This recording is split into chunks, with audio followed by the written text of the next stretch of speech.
Le thème de notre prédication ce matin est intitulé « Le discernement ». Le discernement. C'est un élément capital dans la marche chrétienne, c'est un élément capital dans la vie d'un chrétien. Nous allons sans plus tarder donner la définition de c'est quoi un discernement. J'aimerais bien savoir qu'est-ce que vous avez comme idée du discernement. Qui peut me dire ce qu'il entend par discernement? Qui peut me dire ce qu'il n'entend pas discernement? Ce n'est pas un examen, il ne faut pas avoir peur. Qu'est-ce que vous entendez par, vous ne comprenez pas discernement? Ou bien est-ce que vous n'avez déjà une fois entendu parler de ce mot? C'est quoi le discernement? Personne ne sait. Le discernement, je pense, c'est le fait de réfléchir par rapport à une situation donnée pour essayer de savoir, de soutirer des bonnes choses. Très bien. Le discernement, en fait, c'est l'action d'analyser toute chose à la lumière, soit de la parole de Dieu ou sous la conduite du Saint-Esprit. Le discernement, c'est l'action d'analyser toute chose à la lumière de la parole de Dieu ou sous la conduite du Saint-Esprit. Tout à l'heure, nous allons comprendre pourquoi je parle de ces deux éléments. Donc, le discernement consiste à analyser toute chose à la lumière de la parole de Dieu et sous la conduite du Saint-Esprit. Et le verset principal de notre partage est tiré de 1 Corinthiens 14, verset 15. Et il faut savoir que dès que nous devenons enfants de Dieu, à partir de ce moment, tout ce que nous devons faire en tant que chrétiens doit être fait avec discernement. Pourquoi? Parce que dans le monde où nous nous trouvons, les gens prennent des décisions, les gens réfléchissent en fonction de ce qu'ils ont appris, de ce dont ils ont pris connaissance, de ce qu'ils ont déjà découvert. C'est en fonction de cela qu'ils prennent des décisions. C'est ainsi que quelqu'un qui a beaucoup étudié, peut-être qui a eu peut-être le master, dans sa prise de décision, il va prendre en compte tout ce qu'il a appris comme connaissance. Ce n'est pas la même chose que quelqu'un qui s'est arrêté au CM2. Dans sa réflexion, il va analyser les choses selon tout ce qu'il a pu découvrir, que ce soit ce qu'il a appris à l'école ou ce qu'il a appris dans la vie. N'est-ce pas? Mais il faut savoir que le chrétien ne doit pas faire ses analyses selon ce qu'il a appris à l'école ou bien ce qu'il a connu dans le monde ou ce que les informations disent. C'est là où vient la notion du discernement. Et tout à l'heure, nous allons lire un verset qui nous permet d'avoir la différence entre l'homme à l'état de nature et l'homme spirituel. Ce qui est triste aujourd'hui, c'est que beaucoup de chrétiens prennent des décisions en fonction de ce que l'environnement leur dit, en fonction de ce qu'ils ont appris comme nouvelle, en fonction de ce que les médias disent ou en fonction de ce qu'ils ont étudié. Bien-aimé, si c'est ton cas, et si tu sais réellement que tu es né de nouveau, sache que tu es en erreur. Parce que quand tu nais de nouveau, tu deviens un être spirituel et donc tu dois analyser toutes choses à la lumière de la parole de Dieu sous la conduite du Saint-Esprit et c'est ce qu'on appelle le discernement. Le Seigneur va nous faire la grâce aujourd'hui de voir beaucoup de peut-être héros dans la Bible qui n'ont pas usé de discernement et nous allons voir quelles ont été les conséquences. Afin que nous puissions apprendre de cela et de savoir qu'en tant que chrétiens, nous devons avoir le discernement. Nous allons lire 1 Corinthiens 2, versets 14 à 15. Si quelqu'un trouve, il peut le lire. 1 Corinthiens 2, versets 14 à 15.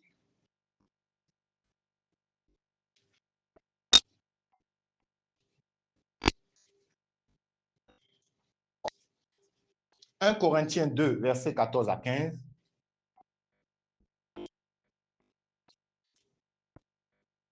Or, l'homme animal ne reçoit pas les choses qui sont de l'Esprit de Dieu, car elles lui sont folies, et il ne peut les connaître parce qu'elles se discernent spirituellement. Amen. Celui qui est spirituel discerne toutes choses, mais lui n'est discerné par personne, car qui a connu la pensée du Seigneur pour qu'il instruise. Oui, on s'arrête là. Je vais lire dans ma version. On dit, mais l'homme animal ne reçoit pas les choses de l'Esprit de Dieu, car elles sont une folie pour lui. Et il ne peut les connaître, parce que c'est spirituellement qu'on en juge. L'homme spirituel, au contraire, juge de tout, et il n'est lui-même jugé par personne. La Bible ici nous parle de deux types d'hommes. Quels sont ces deux types d'hommes? L'homme, oui, avant l'homme spirituel et l'homme, il y a l'homme animal et l'homme spirituel. Quand vous lisez, vous allez vous dire que mais la Bible est quand même assez forte. Pourquoi il parle de l'homme animal? Pour vous, c'est qui l'homme animal? L'homme animal, c'est ce qu'on appelle, on peut appeler l'homme à l'état de nature. C'est l'homme qui n'a pas connu Dieu. Vous savez, un homme qui n'a pas connu Dieu, il est vu comme un animal. Pourquoi? Vous savez, la seule chose, pour ceux qui ont eu la grâce de faire la philosophie en classe de terminale, c'est une matière que j'ai détestée. J'ai toujours détesté. Voilà. Parce que je trouve que ça n'a aucun sens. Voilà. Donc, pour ceux qui ont fait cela, la différence entre l'homme et l'animal, c'est l'intelligence. Est-ce que vous savez ça? La différence entre l'homme et l'animal, c'est l'intelligence. Sinon, les deux, ils font la même chose. L'homme et l'animal, ils font les mêmes choses. La seule différence entre l'homme et l'animal, c'est l'intelligence. C'est-à-dire que là où nous sommes actuellement, un chien peut venir et puis il fait les selles au milieu de nous. Et puis il part, il est tranquille. Ça ne lui dit rien. Pourquoi? Parce qu'il n'a pas l'intelligence. Mais l'homme, il va se dire que non, c'est quand même sale de pouvoir faire mes besoins ici. Parce que les gens sont là. Est-ce que vous voyez? Mais ça, c'est selon le monde. Selon la sagesse humaine, la philosophie, l'homme à l'état de nature est plus intelligent que l'animal. Mais selon le Créateur, Dieu, l'homme est à l'état de nature est exactement comme un animal. Voilà pourquoi il appelle l'homme animal. Et c'est vrai. Parce que les païens, au fond, ils n'ont pas l'intelligence de Dieu. Et parce qu'ils n'ont pas l'intelligence de Dieu, ils sont hommes animaux. Et c'est vrai aussi, on peut le voir. Des fois, on peut se rendre compte que les païens agissent comme des animaux. Pourquoi? Parce que, est-ce que vous avez déjà vu des personnes qui sont saoules et qui ont fait les selles sur eux? Des pères de famille. Voilà, quand tu vois un truc pareil, tu vois que c'est vraiment un animal. Parce que quelqu'un d'intelligent ne peut pas faire un truc pareil. Et donc, du coup, Dieu a raison. Donc, l'homme animal, c'est celui-là qui est esclave du péché. Et parce qu'il est esclave du péché, ça fait qu'il agit comme un animal. C'est ça. Il agit comme un animal. Parce que quelqu'un d'intelligent ne peut pas agir ainsi. Donc, la Bible est en train de nous mettre la différence ici entre l'homme à l'état de nature et l'homme spirituel. Et ça, c'est très important parce que, en tant que chrétiens, nous devons comprendre que nous avons une richesse incomparable. Cette richesse-là, c'est le Saint-Esprit. Je continue encore la lecture. Il dit, mais l'homme animal ne reçoit pas les choses de l'esprit, car elles sont une folie pour lui. Une des particularités de l'homme à l'état de nature, celui qui ne connaît pas Dieu, c'est que les choses de Dieu sont une folie pour lui. Les choses de Dieu sont une folie pour l'homme animal. Et donc ça doit nous permettre de comprendre que quand nous parlons des choses de Dieu et que les païens ne comprennent pas, nous devons comprendre que c'est le Saint-Esprit qui leur permettra de le comprendre. Raison pour laquelle nos cousins, les musulmans, n'arrivent pas à comprendre que Dieu puisse avoir un enfant. Ils n'arrivent pas à le comprendre, c'est ce que la Bible dit ici. Parce que c'est quoi? C'est une folie pour eux. C'est normal qu'ils ne le comprennent pas. Parce que l'élément qui permet de comprendre, c'est le Saint-Esprit. Et ils ne l'ont pas. Voilà pourquoi, bien aimé, ça ne sert à rien d'avoir certaines discussions avec les musulmans. Des fois, il y a des chrétiens qui s'énervent parce que le musulman ne comprend pas ce qu'il est en train de dire de la parole. Mais c'est plutôt toi qui es fou. Parce que lui, il n'a pas le Saint-Esprit pour comprendre les choses de Dieu. C'est ce qui est écrit ici. Il dit qu'il ne reçoit pas les choses de l'Esprit, car elles sont une folie pour lui et il ne peut les connaître. De la même manière, la croix est une folie pour eux.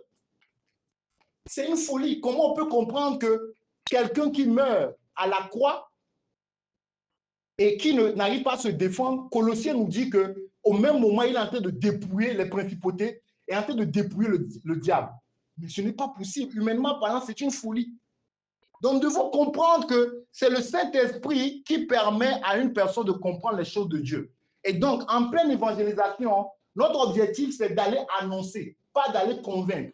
Quand nous annonçons la bonne nouvelle du royaume, nous devons attendre que le Saint-Esprit vienne faire son travail pour que la personne comprenne. Donc, si la personne, à l'instant, manifeste le fait qu'il ne comprend pas, nous devons nous rappeler de ce verset. Il ne comprend pas pourquoi? Parce qu'il n'a pas l'élément qui permet de comprendre. Et cet élément-là, ce n'est que le Saint-Esprit. Voilà pourquoi la parole de Dieu dit que le Saint-Esprit viendra nous conduire dans toute la vérité. Et vous allez voir qu'il y avait certains comportements que les disciples avaient avant que le Saint-Esprit ne vienne, qui montrent combien de fois ils n'avaient pas le discernement. Parce que c'est le Saint-Esprit qui est l'élément clé qui permet le discernement. Et quand nous continuons le verset 15, regardez ce que le verset 15 nous dit. Il dit l'homme spirituel, ça veut dire que l'homme qui a reçu Dieu, la personne qui est née de nouveau, qui a reçu le Saint-Esprit, qui est l'homme spirituel, au contraire, juge de tout. Ici, quand la parole de Dieu dit juge de tout, ça ne veut pas dire, en fait, que l'homme spirituel décide du sort des gens. Non. Dans certaines, comment l'appelle-t-on, versions, comme le frère Ali dans la version d'Abi, il montre très bien que l'homme spirituel, juge de tout ici, c'est qu'il discerne tout. C'est de ça qu'il s'agit. Donc ici, si je lis, et frère, si tu peux nous lire dans ta version, frère Donald, verset 15. Celui qui est spirituel, oui. discerne toutes choses. Amen. On s'arrête là. Donc celui qui est spirituel, ça veut dire que celui qui a reçu l'Esprit de Dieu, ça veut dire quelqu'un qui est né de nouveau. Bien aimé, nous devons d'abord comprendre que le fait d'être né de nouveau, en fait, c'est quelque chose de merveilleux. C'est-à-dire que le fait de naître de nouveau, d'appartenir à Jésus, fait de nous des êtres surnaturels. Je ne sais pas si vous savez ça. Est-ce que vous savez ça? Vous savez que les chrétiens sont des êtres surnaturels. Souvent, on ne s'en rend pas compte. Pourquoi? Parce qu'on est encore dans cette chair. Au fond, le fait que nous recevons le Saint-Esprit, en fait, ça fait de nous des êtres surnaturels. Pourquoi? Parce que ça nous donne l'aptitude de regarder au-delà du visuel. Ça nous donne la possibilité de regarder comme Dieu voit. Je ne sais pas si vous imaginez ça. L'homme spirituel, c'est-à-dire celui qui est né de nouveau, a la capacité de regarder comme Dieu voit, c'est-à-dire de regarder au-delà du visuel. Et bien aimé, c'est merveilleux. C'est merveilleux. Et ici, il nous dit que l'homme spirituel discerne de tout. L'homme spirituel discerne de tout. Ça veut dire qu'en tant que chrétien, un chrétien a la responsabilité de discerner toutes choses.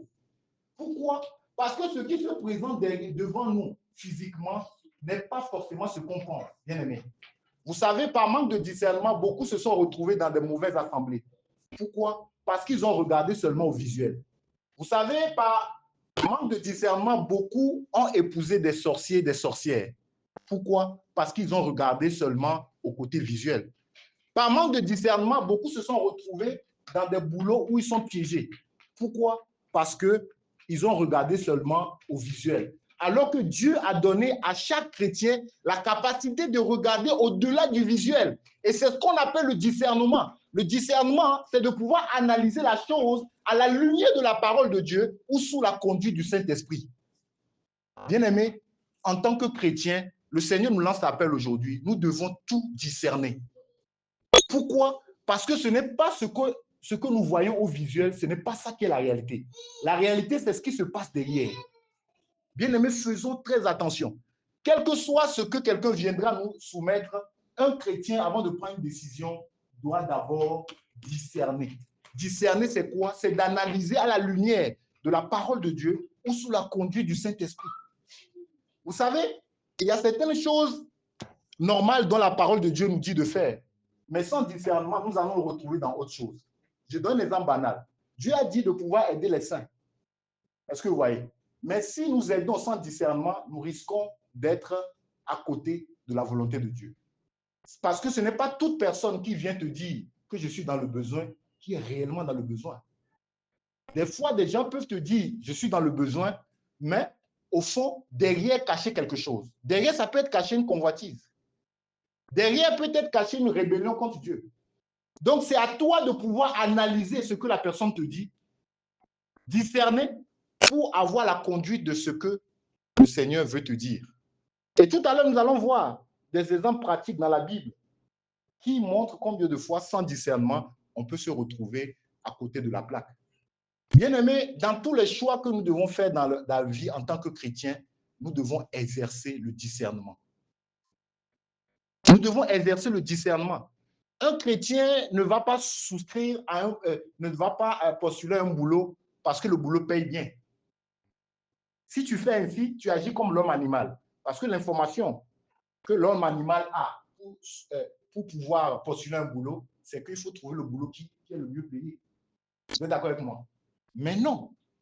En tant que chrétien, ce n'est pas ça la réalité. La réalité, c'est de discerner pour savoir qu'est-ce que réellement Dieu est en train de me donner comme message. Et vous savez quoi? Ce qui est merveilleux, c'est que quand tu deviens chrétien, Dieu te donne des signaux afin de t'alerter par rapport au discernement, afin de te montrer que ça, ce qui est devant toi, ce n'est pas ce que tu penses.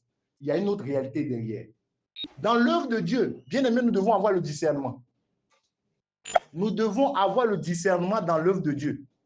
Vous savez, dans l'œuvre de Dieu, dans la petite expérience que j'ai, il y a plusieurs fois où les personnes qui manifestent l'intérêt pour la parole que tu prononces, c'est-à-dire que la parole de Dieu que tu annonces, beaucoup de personnes souvent qui manifestent l'intérêt à l'instant, des fois, ce sont eux qui ne vont pas accepter le Seigneur. Mais ce sont les personnes plutôt qui ont été réticents, les personnes qui se sont opposées et qui ont des comportements bizarres. Contrairement, c'est eux qui se retrouvent à accepter le Seigneur. Pour nous dire que, bien aimé, ce n'est pas ce que nous voyons qui est important. Dans l'œuvre d'évangélisation, tu peux tenter d'évangéliser. Tu vois la personne, elle est contente de recevoir la parole. Mais ne te fie pas à cela. Aie le discernement et aie la conduite du Seigneur pour savoir ce que Dieu veut pour cette personne. C'est très important. Nous devons avoir le discernement. Le discernement fait qu'une personne peut-être qui est malade, Dieu t'envoie vers cette personne, au lieu de prier pour la guérison, Dieu te dit non, parle de la nouvelle naissance. C'est ça le discernement. Mais, de façon normale, quand je viens chez quelqu'un qui est malade, qu'est-ce que je vais souhaiter pour cette personne? La guérison. Voilà. Mais ça, c'est ce que la pensée humaine peut nous donner directement. Mais le discernement peut nous pousser à prier pour la nouvelle naissance de cette personne. Ou bien, il y a eu un témoignage comme ça d'une dame qui était paralysée depuis des années. Et c'est un pasteur qui devait aller chez elle pour prier pour elle.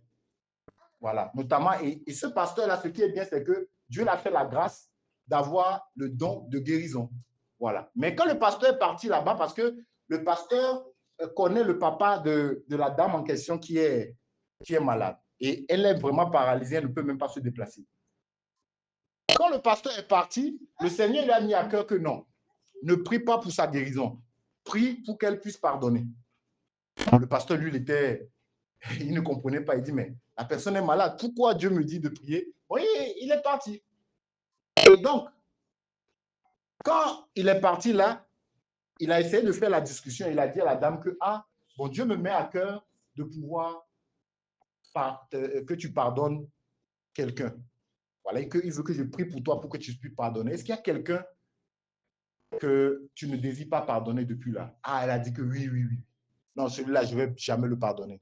Avec ce qu'il m'a fait, je ne vais jamais le pardonner. Donc, cette dame-là avait de la haine contre quelqu'un depuis des années. Et ce qui est terrible, c'est que c'est quelque chose qui s'est passé quand ils étaient encore au lycée. Mais elle a gardé ça dans son cœur, comme haine. Et vous savez quoi? À cause de ce manque de pardon, elle n'arrivait pas à avoir la guérison, quelles que soient les prières qu'on pouvait faire. Et donc, il a fallu que le pasteur maintenant lui dise que Dieu veut que je prie pour ton pardon. Et là, elle a commencé à dire que non, non, non. Le gars là, je ne vais jamais le pardonner. Ce qu'il m'a fait au lycée, je ne vais jamais le pardonner. Donc, le pasteur lui a dit que voilà. Donc, là, je ne pourrais pas prier pour ta guérison, mais je prie pour que Dieu t'aide à pouvoir pardonner. Donc, après, le pasteur il dit que, est-ce que tu veux pardonner la personne? Elle dit non. Ok. Le pasteur dit non. Je ne pourrais pas prier pour ta guérison. Et le pasteur est parti. Donc, toute la nuit, ça l'a fait réfléchir. Elle a vu que, bon, elle voit son état, à quoi ça sert, ça l'a fait souffrir. Et elle-même, elle a fait cette prière. Seigneur, vraiment, je suis fatigué de cette situation. Vraiment, je le pardonne je pardonne cette personne, vraiment, je veux vraiment recommencer tout à zéro. Et vous savez quoi? Le pasteur n'a même pas eu le temps de venir pour prier pour elle. Dès qu'elle a fait ce geste de pardon, elle a été totalement guérie, miraculeusement guérie. Donc, pour nous dire que, au fond, devant nous, c'est la maladie qui est là, que nous voyons. Mais le discernement permet de comprendre que derrière le blocage, c'est le manque de pardon. Donc, le discernement, bien aimé, c'est quelque chose de très important que le chrétien doit exercer au quotidien dans tout ce qu'il fait. Bien aimé, sans discernement, vous serez ballotté à tout vent de doctrine. C'est ce que la Bible dit là. Le manque de discernement, c'est ce qui fait que beaucoup de personnes se retrouvent dans de fausses églises. Pourquoi? Parce qu'ils ne discernent pas. Ils regardent à quoi? Au nombre. Ils peuvent se dire que, mais c'est une église quand même de 20 000 membres. Voilà, le pasteur quand même, il est aisé, donc c'est mieux que je sois ici. Mais non. Le discernement, c'est de regarder au-delà de ce que nous voyons. C'est très important. Et pour ce faire, nous allons dans un premier temps voir des exemples de manque de discernement. Un autre exemple aussi où la personne a exercé un discernement. Et à la fin, nous allons voir comment nous pouvons exercer le discernement. Voilà. Donc, nous allons lire Josué 9, versets 1 à 18. L'histoire du peuple d'Israël. Josué 9,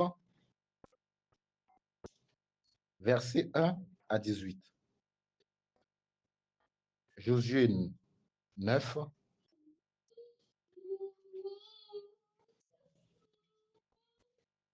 Josué 9, versets 1 à 18. Vous y êtes? Donc, le contexte, c'est quoi?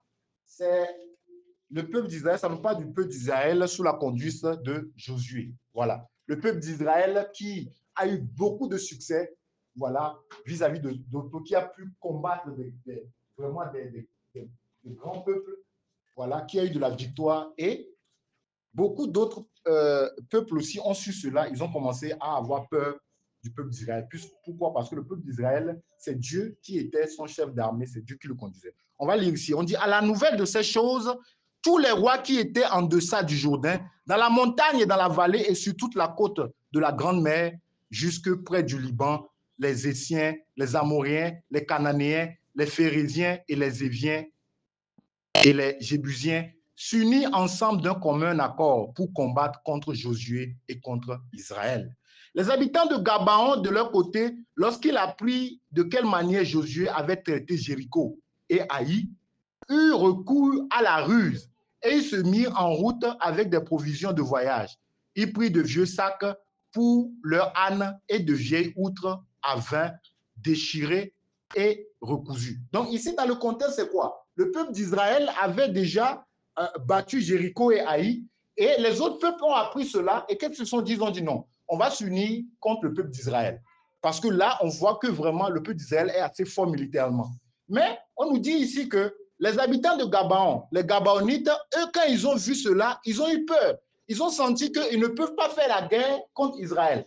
Et donc, qu'est-ce qu'ils ont fait? Ils se sont dit, ah, c'est mieux qu'on utilise la ruse. Au lieu qu'on aille comme ça les affronter, c'est mieux qu'on utilise la ruse. Voilà. Et ici, on nous dit qu'ils ont porté des vieux vêtements, voilà, pour faire croire que, voilà, ils viennent d'un coin lointain et que, voilà, ils n'ont plus de provisions et donc ils sont faibles. Voilà. Donc, on va continuer ici. On dit, ils prient de vieux sacs pour leur âne, je suis dans le 4, la fin, et de vieilles outres à vin déchirés et recousus. Ils portaient à leurs pieds de vieux souliers raccommodés et sur eux de vieux vêtements. Et tout le pain qu'ils avaient pour nourriture était sec et en miettes. Vous voyez? Donc, ils ont des habits déchirés, des vieux habits, ils ont pris des pains secs, des vieux pains pour dire que voilà, c'est vrai. Donc, pour montrer que voilà, faire croire qu'ils ont pris la route depuis quoi. Et c'est ce qui leur reste comme provision. Voilà. Le 6, il dit, ils allaient auprès de Josué au camp de Gilgal. Et il lui dit ainsi qu'à tous ceux d'Israël. Regardez ce qu'ils disent. Voilà. On dit ici, il dit, nous venons d'un pays éloigné et maintenant faites alliance avec nous. Les hommes d'Israël répondirent assez et viens. Peut-être que vous habitiez au milieu de nous et comment ferions-nous alliance avec vous? Il dit à Josué, parce que normalement, il ne doit pas faire alliance avec un autre peuple. C'est une instruction que Dieu a dit. Donc, regarde ce qu'il dit. Il dit à Josué, nous sommes tes serviteurs. Et Jésus leur dit, qui êtes-vous et d'où venez-vous? Et il répondit, tes serviteurs viennent d'un pays très éloigné, sur le renom de l'Éternel, ton Dieu, car nous avons entendu parler de lui, de tout ce qu'il a fait en Égypte et de la manière dont il a traité les deux rois des Amoréens au-delà du Jourdain. Sinon, roi de Hesbon et Og, roi de Bassan, qui était à Astarnoth. Et nos anciens et tous les habitants de notre pays nous ont dit, prenez avec vous des provisions pour le voyage, allez au-devant d'eux et vous leur direz, nous sommes vos serviteurs et maintenant faites alliance avec nous. Voici notre pain. Il était encore chaud quand nous en avons fait provision dans nos maisons, le jour où nous sommes partis pour venir vers vous. Et maintenant, il est sec et en miettes. Ces outres à vin que nous avons remplies, toutes neuves, et voilà déchirées, nos vêtements et nos souliers se sont usés par l'excessive longueur de la marche. Les hommes d'Israël prirent de leurs provisions et qu'est-ce qui s'est passé à la fin?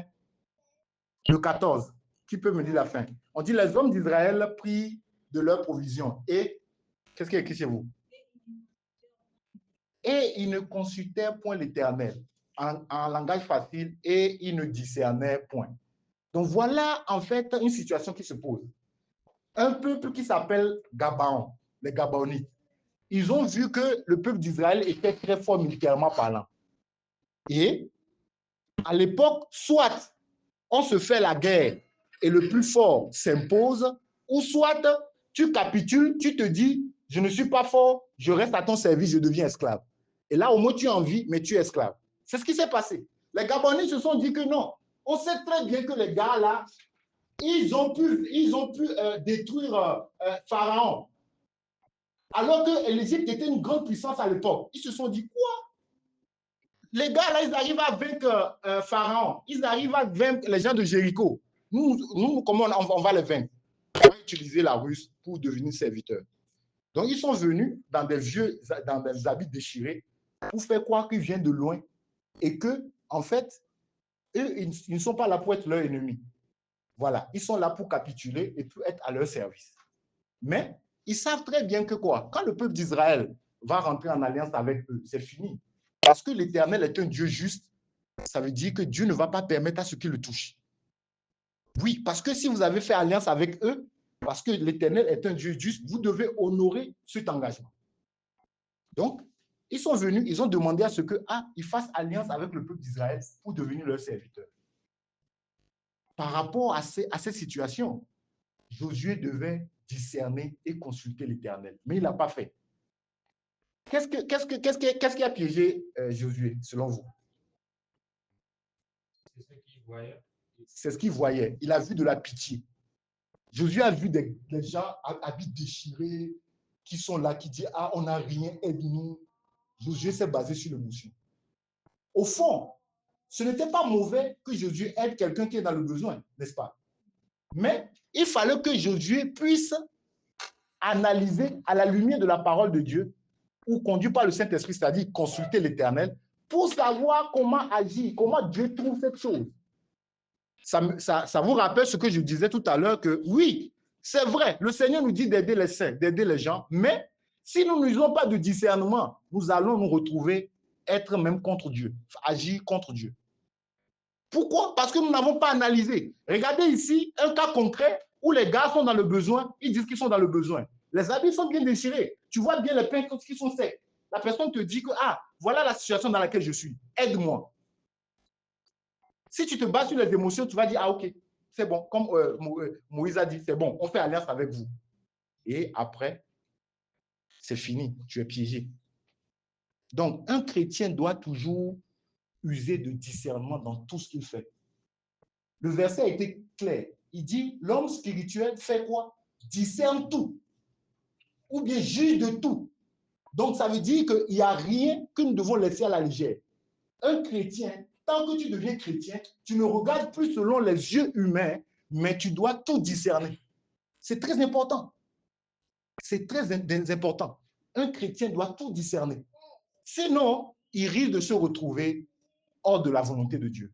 Et c'est ce qui s'est passé ici. Et on dit, Josué fit la paix avec eux et conclut une alliance, pas par laquelle il devait leur laisser la vie. Et les chefs de l'assemblée leur juraient. Regardez ce qui se passe, le verset 16. 3 jours après la conclusion de cette alliance, les enfants d'Israël apprirent qu'ils étaient leurs voisins et qu'ils habitaient au milieu d'eux. Ils avaient posé la question et ils ont dit non, qu'ils viennent de loin.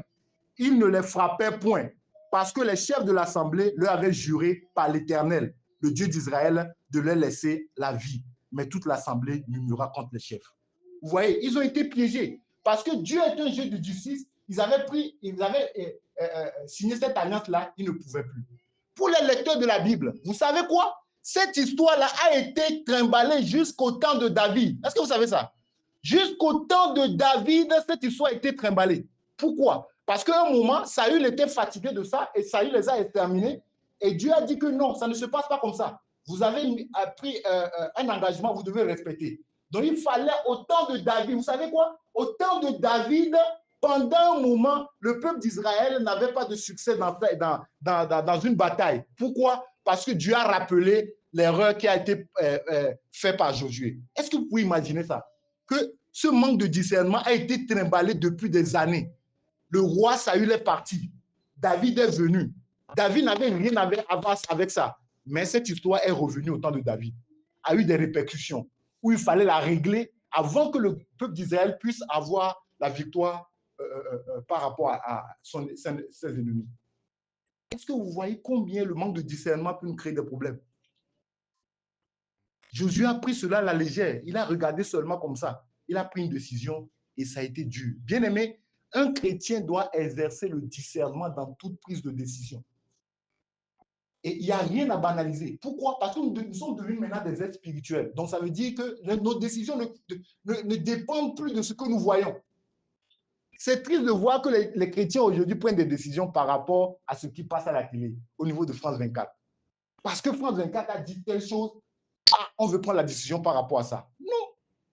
C'est l'homme animal qui prend des décisions par rapport à ça. Non. Le chrétien doit analyser toutes choses. Et c'est ce qui s'est passé au temps du Covid. Hein. Au temps du Covid, vous savez quoi? Les nouvelles sur les médias, l'objectif, c'était de troubler les gens. C'est-à-dire qu'on peut dire A ce matin, demain, on va dire B. Donc, les gens vont au niveau B. Après, on dit que non, on s'est trompé. On revient à A. Mais dans ces cas de figure, qu'est-ce que le chrétien doit faire?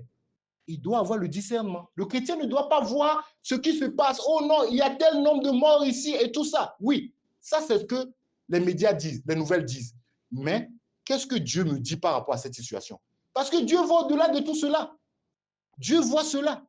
Donc, nous avons besoin d'avoir le discernement en tant que chrétien parce que nous avons eu la grâce d'avoir le Saint-Esprit qui nous permet de pouvoir discerner. Et donc, nous devons nous exercer au discernement, bien aimé. C'est un exercice. Parce que plus nous discernons, plus nous aurons cette sensibilité de détecter en fait les signaux de Dieu. Voilà. Parce qu'il y a certains discernements où tu n'as même pas le temps d'aller prendre le recul pour savoir que, là, tu ne dois pas partir. Comme l'histoire que je vous ai racontée la dernière fois de l'ancien chauffeur de mon père. S'il avait eu le discernement, il ne devait pas... là même, c'est parce que Dieu l'a fait grâce. Voilà. Donc, dès qu'il voyait qu'il y avait des oppositions par rapport au fait qu'il montait dans l'aéroport et dans l'hélicoptère, il devait avoir le discernement que, pourquoi il y a des oppositions comme ça? Bon, je laisse d'abord. Peut-être que le Seigneur veut me dire quelque chose. Voilà. Le chrétien doit avoir le discernement, bien aimé. Et nous devons nous exercer au discernement. S'exercer au discernement, c'est arriver à un niveau où tu es là, quelqu'un est en train de parler, mais tu reçois des signaux de Dieu par rapport à ce que la personne dit. Et automatiquement, Dieu te donne des directives sur ce que tu dois dire. Bien aimé, même dans les réponses que nous devons donner, nous devons avoir le discernement. Nous ne devons pas parler pour parler. Vous savez, je ne sais pas si ça vous est déjà arrivé, où une personne, tu l'entends parler, tu sens que non, ce n'est pas la personne. Là, tu sens très bien que la personne, elle-même, si elle était lucide, elle ne devait pas parler ainsi. Et tu sens en même temps que là, le diable veut utiliser ça pour créer une querelle entre vous.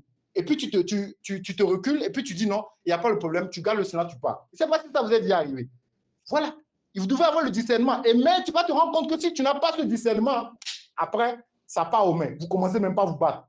Mais le Seigneur t'a déjà donné des signaux pour te dire que non. Ce que la personne a dit là, non, là, ce n'est pas simple. tu sens quand même que non, je connais cette personne.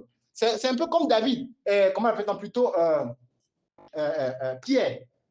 Pierre, quand Jésus lui a dit que voilà, bientôt il va aller se crucifier, qu'est-ce qu'il a dit? Non, il a dit que ça. Non, il a plutôt dit que cela, à Dieu ne. Tu n'iras pas à la croix. Et qu'est-ce que Jésus a dit directement? Arrière de moi, Satan. Parce qu'il a compris à l'instant, pas discernement, que non, là, ce n'est plus Pierre qui est en train de parler. Là, c'est le diable. Et nous aussi, ça nous arrive souvent, bien aimé. Un frère, même en Christ, ou bien une sœur, peut te dire une parole. Si tu analyses très bien, tu sens que non. Là, ce n'est pas elle. Là, elle est conduite par l'ennemi. Et tu te tais, et puis tu pars. Et c'est la même personne après qui va s'approcher que, ah frère, excuse-moi tout à l'heure, je ne sais pas ce qui m'a pris. Ah, quand il dit je ne sais pas ce qui m'a pris, ah, au fond, c'est le diable qui l'a pris. Oui, parce qu'il a ouvert une porte et le diable a usé de ça et puis c'est fini. Et ce qui est grave dans cette histoire, c'est que c'est des choses qui arrivent en une fraction de seconde. Donc le diable te manipule quelques secondes par rapport à quelque chose et si tu n'arrives pas à te contrôler, voilà. Là, il te conduit. Et maintenant, la personne qui est en face de toi, si elle n'a pas le discernement, elle aussi, elle rentre dans la folie. Et le diable sera là, content, en train de manger les pop-corn pour dire, ouais, là, j'ai réussi. Vous voyez? Donc, nous devons avoir le discernement. Vous savez, même par rapport aux paroles que les gens ont, quelqu'un te dit quelque chose, il faut avoir le discernement. Est-ce que ce que la personne te dit là, c'est elle-même? Ou bien la personne est influencée actuellement? Oui. Parce que des fois, la personne ne sait pas. Après, ça se passe et puis, vous savez, il y a beaucoup de personnes qui ont tué leur conjoint comme ça. Parce qu'à une fraction de seconde, le diable a dit, prends ce couteau-là. Il prend le couteau sous la colère et puis le poignarde. Et je ne sais pas ce qui m'a pris. En fait, c'est après avoir commis l'acte qui en fait que ses yeux s'ouvrent. En fait, spirituellement, ça veut dire qu'au moment où il poignardait, ce n'était pas lui. Ce n'était pas lui. Parce que quand tu le vois, même si on filmait, tu vas voir que non, au moment où il avait le couteau, c'est comme s'il était sous une influence. Et après, la personne se dit que, ah, non, je ne sais pas ce qui m'a pris. La personne regrette ce qu'elle vient de faire. Donc, ça veut dire qu'il y a quelque chose de pas anormal. Parce que si la personne, elle était sincère, après avoir poignardé, elle dit que oui, je vais encore te poignarder. Voilà, là, on sent qu'il y a une cohérence. Mais si la personne le fait après qu'elle se dit que, ah, je ne sais pas ce qui m'a pris, ça veut dire qu'il y a une influence satanique qui est là. Donc, nous devons avoir le discernement dans toutes choses, bien aimé. Tu es dans le taxi, comment appelle-t-on, le chauffeur commence par te parler mal. Il faut avoir le discernement. Et le discernement, ce que tu dois dire. Il ne t'a pas remis la bonne monnaie, et le discernement. Bien aimé, un homme spirituel doit discerner de tout. Pourquoi? Parce qu'il a reçu l'élément clé qui est le Saint-Esprit qui permet de pouvoir discerner. On va prendre une autre histoire rapidement. Nous allons prendre 1 roi 13, verset 1 à 22, rapidement.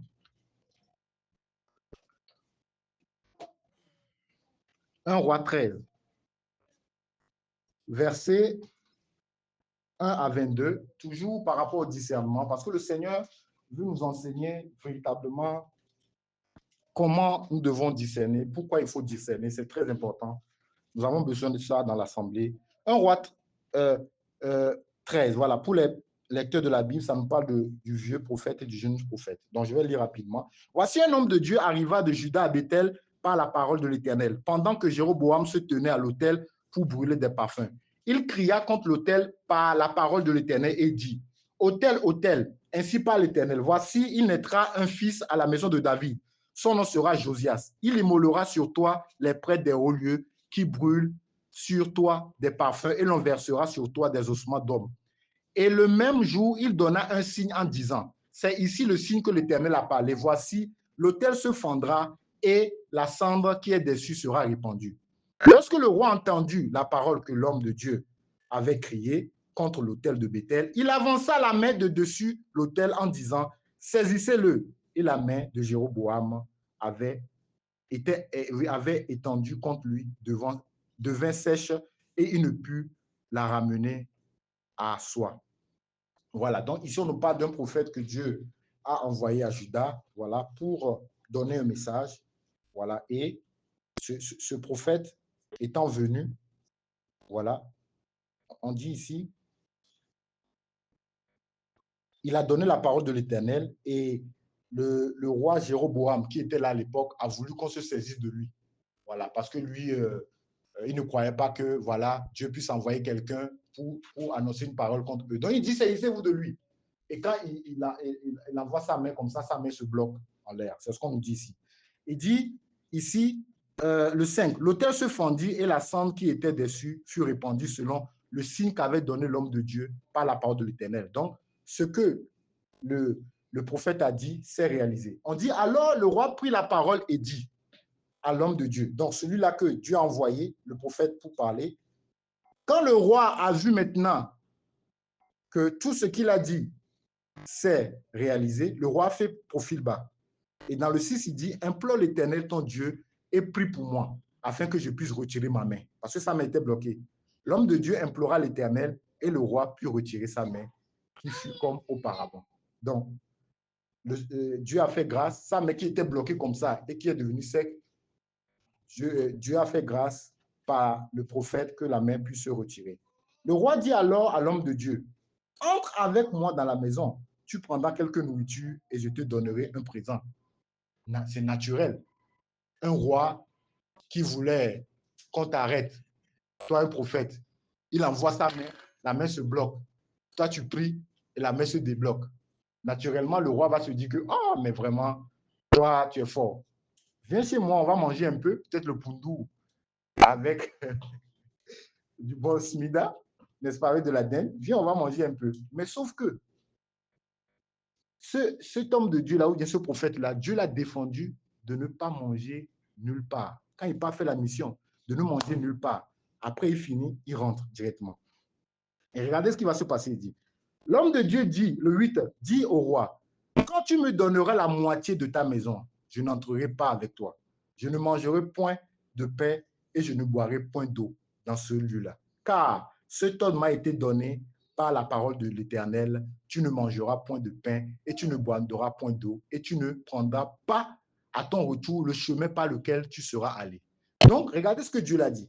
Dieu l'a dit, quand tu vas partir, le chemin par où tu es passé au départ, ne passe pas par ce même chemin au retour. Première des choses. Deuxième des choses, ne mange chez personne. Tu rentres chez toi. Ne mange chez personne, n'est-ce pas? C'est ce que Dieu l'a dit. On continue. En fait, on dit ici, le 10, et il s'en alla pas un autre chemin, comme l'Éternel a dit. Il ne prit pas à son retour le chemin par lequel il était venu à Bethel. Là, il a respecté ça quand même.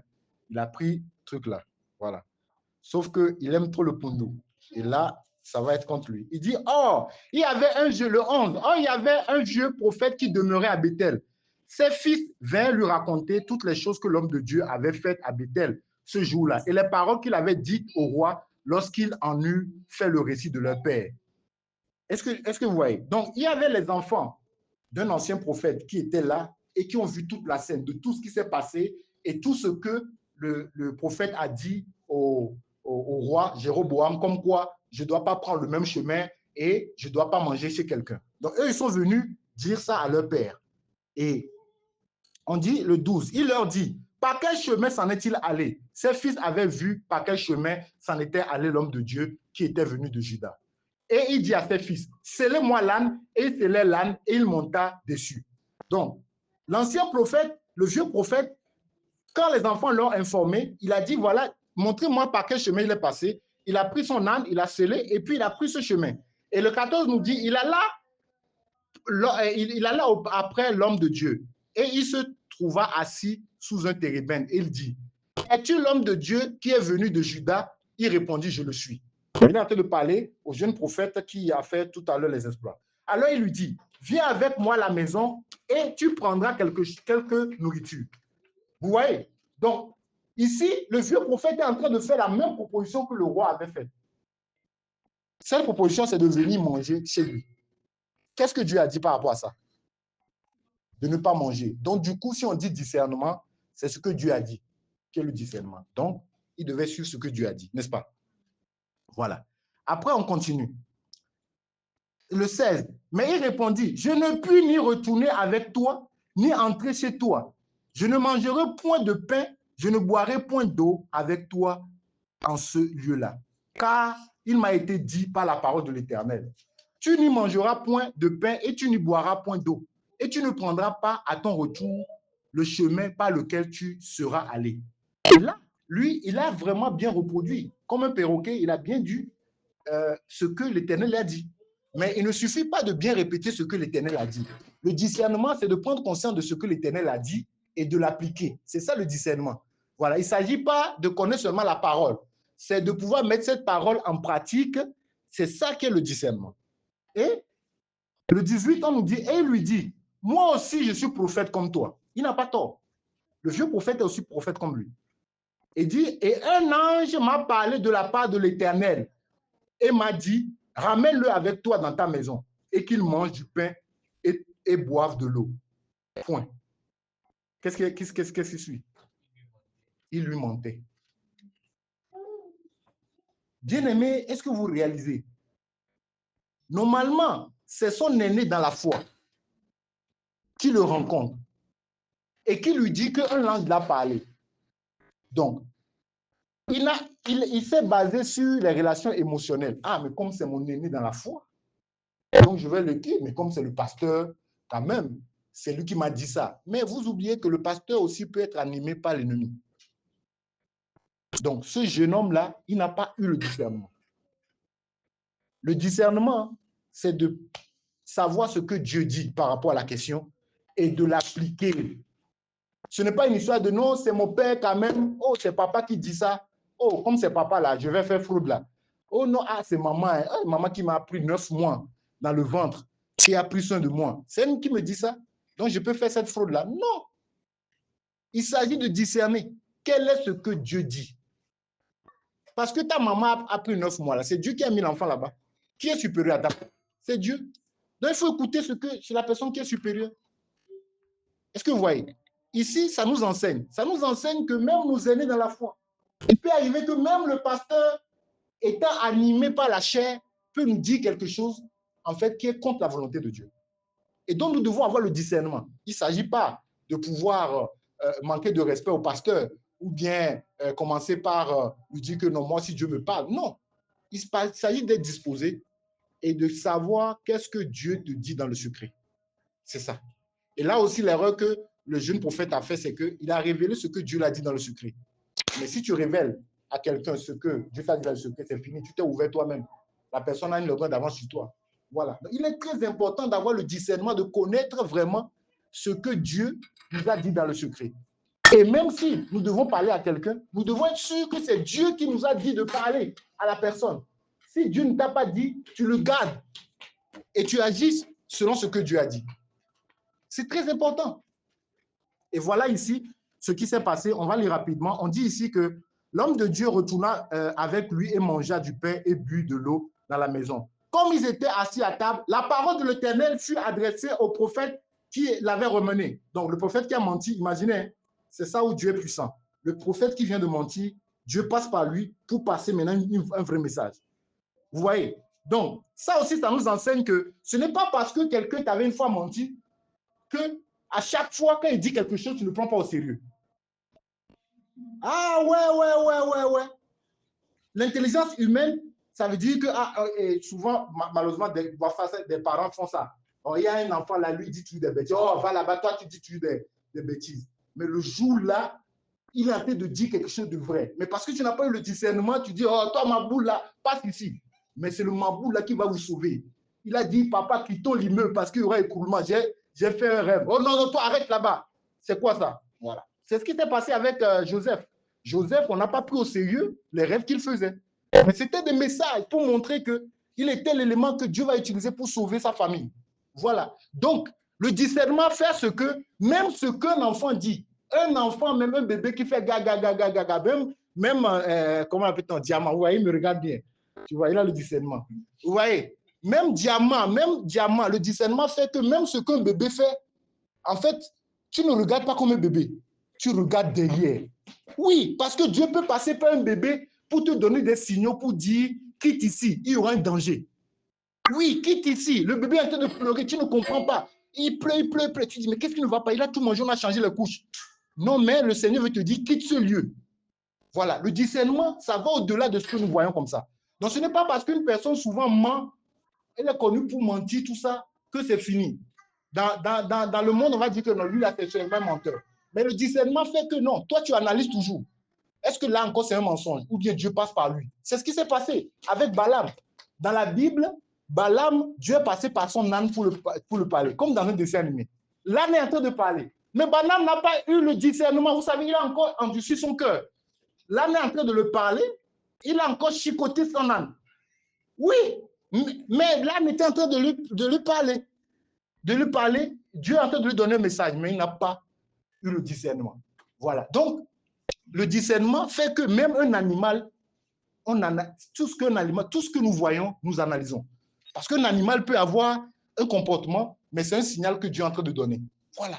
Donc, l'homme spirituel juge de tout. Il juge de tout. Donc, nous ne devons pas être comme ça en train de regarder. Non, on doit suivre la chose comme ça et détecter ce qui est caché derrière. Voilà, parce que le Dieu peut passer partout pour nous parler. Et ici, on nous dit que, après ici, l'homme de Dieu, voilà, il cria à l'homme de Dieu qui était venu de Juda. Ainsi parle l'Éternel, parce que tu as été rebelle à l'ordre de Dieu et que tu n'as pas observé le commandement que l'Éternel, ton Dieu, t'a donné, parce que tu es retourné et que tu as mangé du pain et bu de l'eau dans le lieu dont il y avait dit, tu n'y mangeras point de pain et tu n'y boiras point. Ton cadavre n'entrera pas dans le sépulcre de ses pères. Et quand le prophète qu'il avait ramené eut mangé du pain et qu'il avait bu de l'eau, il sela l'âne pour lui. Après tout, un lion l'a bouffé en route. Donc vous voyez que le prophète, l'ancien prophète, le vieux prophète qui avait menti il y a de cela quelques minutes, Dieu est passé par lui pour dire au jeune prophète que voilà, on ne va même pas t'enterrer parce que tu vas voir ce qui va t'arriver. Un lion l'a déchiré.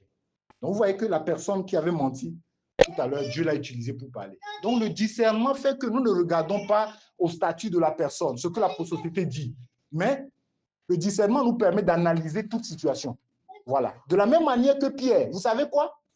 Quand Pierre avait dit que Christ ne soit pas crucifié, il n'y a pas longtemps, Dieu lui a dit, Jésus lui a dit que non, c'est l'Esprit qui t'a révélé que je suis le Christ. N'est-ce pas? Oui, mais après quelques secondes, baf, il a basculé, il a été contrôlé par le diable, n'est-ce pas? Mais quand Jésus analyse les deux situations, quand il discerne les deux situations, il donne le message par rapport aux deux situations. C'est très important. Nous devons exercer le discernement. Dernier exemple, nous allons voir le dernier exemple dans le livre d'Actes. Acte 16. Que le Seigneur nous aide à exercer le discernement, bien-aimé. Acte 16, versets 16 à 18.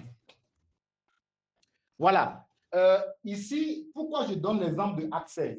Parce que tout à l'heure, dans la définition, j'ai dit que le discernement, c'est le fait de faire quoi? D'analyser une chose à la lumière de la parole ou sous la conduite du Saint-Esprit. Voilà. Pourquoi j'ai donné ces deux éléments? Parce qu'il va arriver des situations où les Écritures seules ne peuvent pas suffire pour que nous puissions discerner. C'est très important. Si nous n'avons pas ça en tête, nous risquons d'être piégés. Le cas actuel, nous allons le voir. La première des choses que nous devons faire dans le discernement, c'est de regarder les Écritures. Mais les Écritures seules ne suffisent pas pour discerner. Au fond, l'élément clé qui nous permet de discerner, c'est le Saint-Esprit. Parce que la parole de Dieu dit que c'est le Saint-Esprit qui nous conduira dans toute la vie. Un exemple banal, pour savoir si je dois déménager de Fès, est-ce que c'est écrit dans les Écritures? Est-ce qu'il y a Kenitra dans les Écritures? Il y a Marrakech. Voilà, il n'y a pas ça. Donc quand je vois les Écritures, il n'y a pas ça. Mais c'est mon intimité avec le Saint-Esprit qui permettra ce que le Saint-Esprit me communique. Non, mais ça, pour maintenant, c'est bon pour faire. Vous pouvez déménager, aller à Kenitra. Ce n'est pas écrit. Mais c'est ce que le Saint-Esprit m'a communiqué par l'intimité que j'ai. Voilà. Voilà pourquoi je mets l'accent que le discernement, il y a les Écritures qui nous permettent de discerner. C'est-à-dire que, naturellement, je vois. Mais pourquoi je parle d'exercer? Exercer, pourquoi? C'est pour être sensible à la voix du Saint-Esprit. Voilà. Parce que le summum du discernement, c'est d'être attentif à la voix du Saint-Esprit.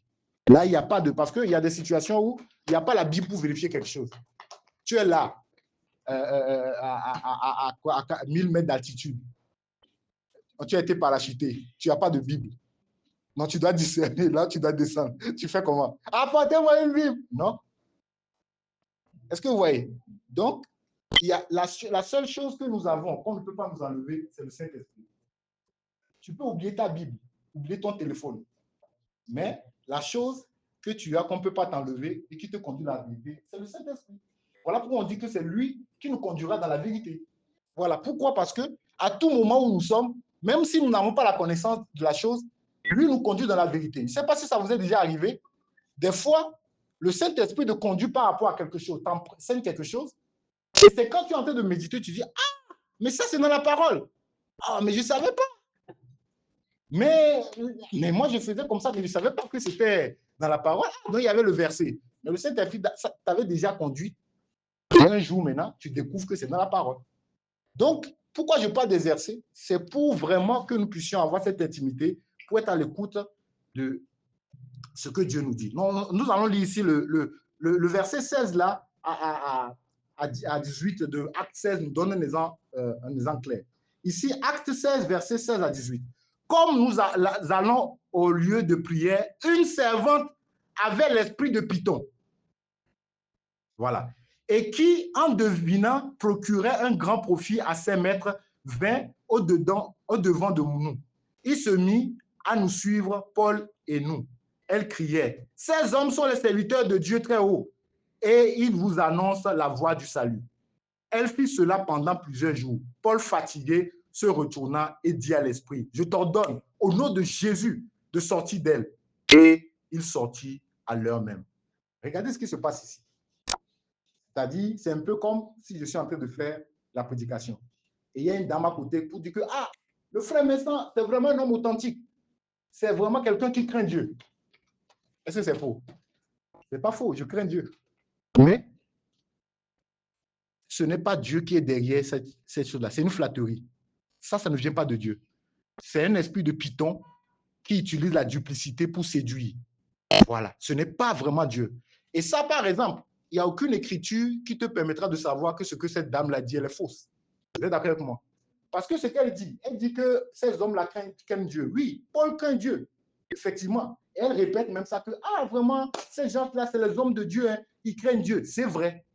Mais dans les Écritures, il n'y a pas un élément qui nous permet de discerner cela. Mais parce que Paul a cette intimité avec le Saint-Esprit, il sait que non. Ça, ce que cette dame en train de dire là, ce n'est pas Dieu qui est derrière. C'est juste des flatteries. Ça, c'est un piège. Et il n'a plus l'autorité, l'esprit est parti. Est-ce que vous voyez? Donc, il peut arriver même que quelqu'un te fasse des flatteries. Ah, ma soeur, vraiment, les mèches là, ça te va bien. Ah, est-ce que ça va bien là? Est-ce que c'est Dieu qui est derrière? Ouais, quelqu'un peut te dire ça, juste, ça va peut-être animer. En fait, ce qui est triste, c'est que la personne, elle peut ne pas savoir ça. Elle te le dit, mais toi, ça va encore augmenter ton ego. Ça va créer l'orgueil chez toi. Voilà, donc ça ne vient pas de Dieu. Donc, quand tu as le discernement, tu rejettes. Ou bien tu dis, ah, gloire à Dieu. Voilà. Donc, on se rend compte que même une parole simple comme ça, de compliment ou bien pour décrire un fait, le diable peut se cacher derrière. Vous voyez, le diable peut tout imiter, sauf l'amour. Il peut tout imiter, bien aimé. Il peut tout imiter. Maintenant, c'est à nous maintenant de nous exercer au discernement pour savoir que non, ça ne vient pas de Dieu. Donc ça, je le rejette. Voilà. Donc un chrétien doit pouvoir s'exercer au discernement. Parce que quand nous lisons tout cela, nous nous rendons compte que mais, si nous n'avons pas le discernement, nous sommes en danger. Vous êtes d'accord avec moi? Nous sommes en danger. Pourquoi? Parce que Dieu nous rendra responsables puisqu'il nous a déjà donné l'élément qui nous permet d'avoir le discernement. C'est le Saint-Esprit. Si tu es chrétien et que tu n'exerces pas le discernement, tu vas subir toi-même les conséquences. Pourquoi? Parce que Dieu t'a déjà donné l'élément clé qui permet de le faire. C'est à toi de t'exercer pour cela. Et nous allons finir avec Philippiens 1, verset 9 à 10. Philippiens 1, verset 9 à 10, qui nous donne ici un élément clé qui nous permet de pouvoir avoir le discernement, s'exercer au discernement, facilement s'exercer au discernement. Nous avons médité ça la dernière fois, le mercredi, avec les responsables. C'est Philippiens 1, verset 9 à 10, si quelqu'un le trouve. Et voici ce que je demande dans mes prières. c'est que votre amour augmente de plus en plus en connaissance et en pleine intelligence, que vous puissiez discerner ce qui est essentiel. Ainsi, vous serez purs et irréprochables pour le jour de Christ. Amen. Donc, dans ce verset-là, qu'est-ce qui peut nous aider à pouvoir avoir le discernement? Selon ce verset, qu'est-ce qui peut nous aider à avoir le discernement?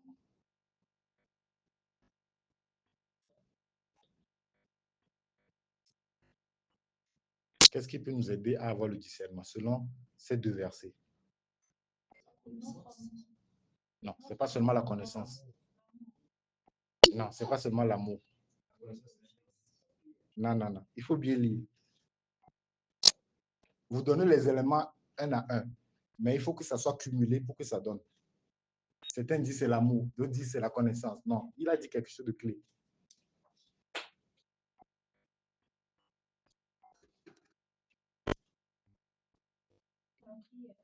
Non. Non. C'est bien écrit dans le verset 9.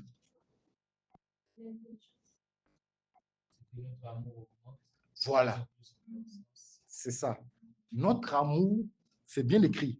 Notre amour doit augmenter de plus en plus en connaissance et en pleine intelligence. L'amour doit augmenter en connaissance et en pleine intelligence. Ce n'est pas simplement l'amour. Est-ce que vous voyez? Ce n'est pas seulement l'intelligence. Nous devons avoir l'amour pour la connaissance de Christ. Et cet amour-là doit grandir au fur et à mesure. Donc, nous ne devons pas nous stagner.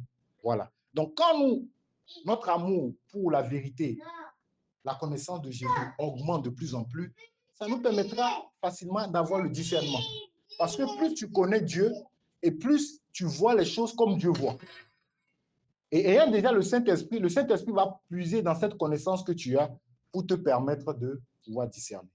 Et maintenant aussi, il y a cette intimité avec le Seigneur. Nous devons avoir vraiment des moments de prière. Pourquoi je parle d'exercer?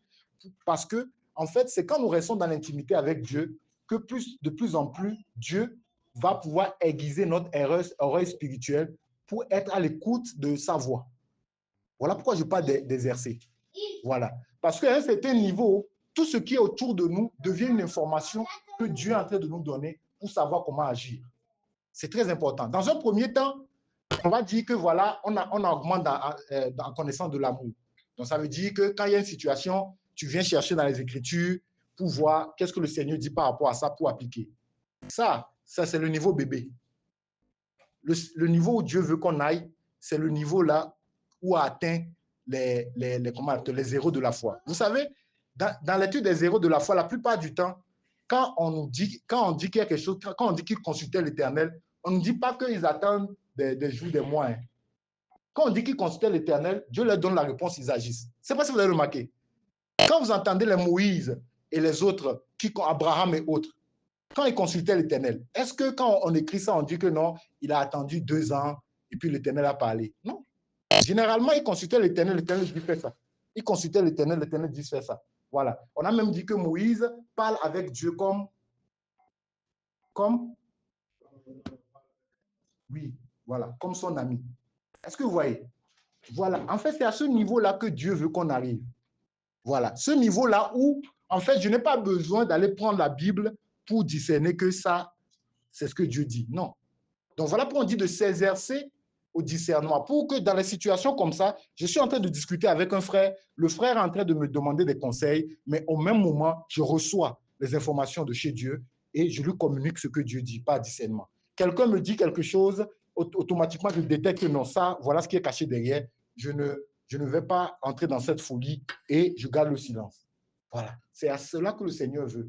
Donc, il y a d'abord l'amour de la connaissance de la vérité qui doit croître, mais il y a l'intimité. C'est-à-dire que les moments d'intimité, de qualité avec le Seigneur, c'est ça qui va nous permettre de pouvoir connaître la personne et réfléchir à sa place. Vous savez, pour les personnes qui sont mariées, ils vont pouvoir expérimenter ça. Moi, il y a certaines questions, par exemple, si ma femme me pose la question, des fois, pour me taquiner, elle répond en même temps de la manière dont j'aurais dû répondre.